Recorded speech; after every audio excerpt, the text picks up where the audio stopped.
আমি 2 টেবিল চামচ পরিমাণ রসুন সাদা তেল দিয়ে দিলাম।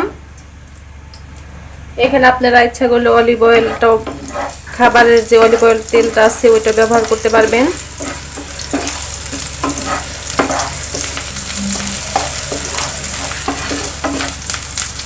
হয় চাইনিজ রেস্টুরেন্টে যেভাবে সবজিটা রান্না করা হয় সেটা আমি আজকে আপনাদের সাথে শেয়ার করে নিতেছি।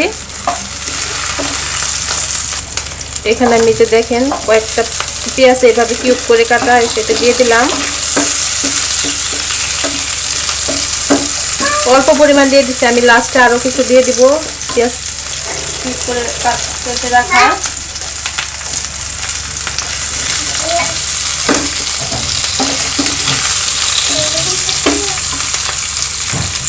এই রান্নার জন্য আমি দিয়ে দেবো গাজর। দেখেন আমি মোটা করে কেটে নিচ্ছি, কীভাবে একটু মোটা করে কেটে নিচ্ছি সেগুলো দিয়ে দিব। আপনার আমি একটু ভিন্ন করছি রেস্টুরেন্টের তুলনায়। রেস্টুরেন্টে আপনার ভাপ দিয়ে একটু হালকা ভাপ দিয়ে নেয় সবজি, কিন্তু আমি এটা ভাপ দিয়ে নিই নেই, আমি কাঁচাটাই দিয়ে দিতেছি।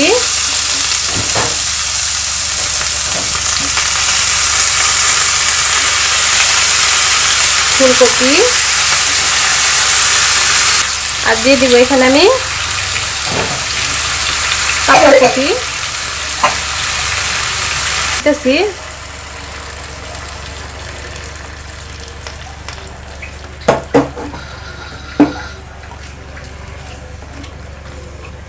এখানে আমি এখন স্বাদ মতো লবণ দিব। লবণের পরিমাণটা একটু কম দিব, কারণ লাস্টে আমি এখানে সয়া সস দিব, এই জন্য আমি একটু করে লবণ দিয়ে দিলাম।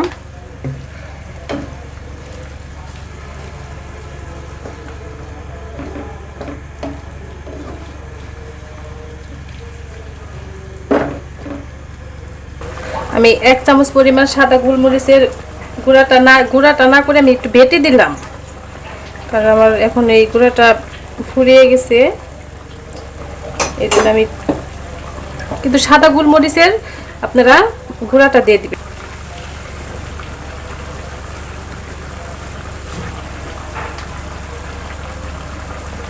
আর এখানে এখন আমি দিয়ে দিব সয়া সস।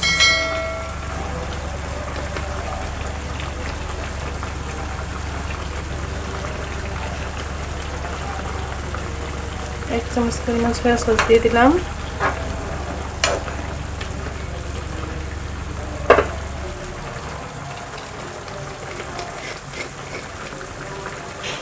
দিলাম পানির সাথে, সেটা আমি এখন এটা দিয়ে দিব।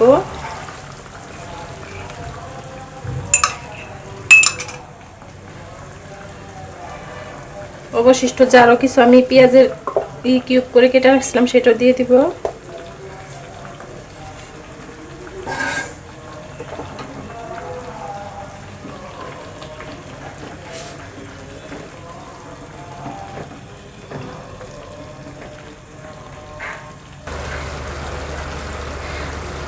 দেখেন হয়ে গেছে এখন আমার সবজিটা। এখন আমি এটা নামিয়ে নিব। এই যে দেখেন আমার হয়ে গেছে চাইনিজ ভেজিটেবল রেসিপি। তো আপনারা বাসায় অবশ্যই ট্রাই